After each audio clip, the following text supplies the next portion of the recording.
Magandang araw sa inyo mga kababayan, mga kabarangay, magandang araw sa inyo.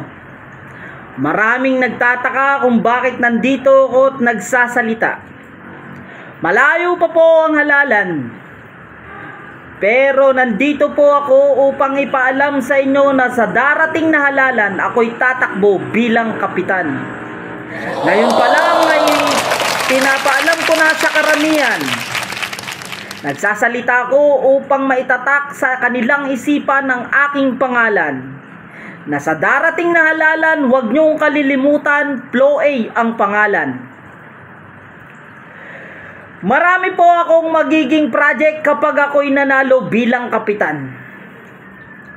Unang-una ko pong magiging project, ipapagawa ko po ang aming tahanan. Oh my God! Bakit? Para kapag may bumisita po sa inyong kapitan, maganda at presentable naman ang tahanan.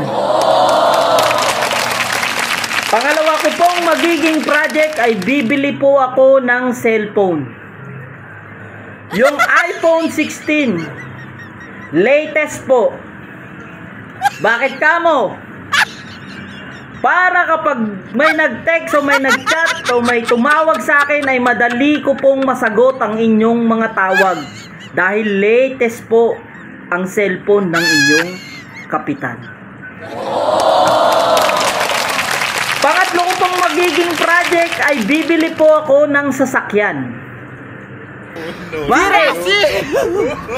Sa oras ng pangangailangan, agad akong makakapunta sa paroroonan nang hindi na maglalakad ang inyong kapitan.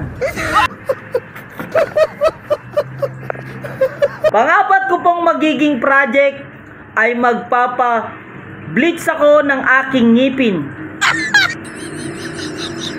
Para naman pag may bumati sa inyong kapitan ay maganda at kaakit-akit ang mga ngiti. Kaya sa darating na halalan, huwag niyong kalilimutan, iboto nyo ang kagaya ko't masipag at maaasahan.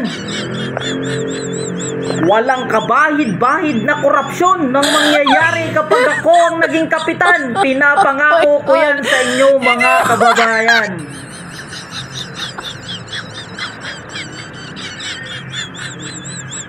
Ito lang ang masasabi ko sa inyo mga kababayan. Ang dating malakas mamulutan, ngayon maglilingkod sa bayan. Maraming salamat po.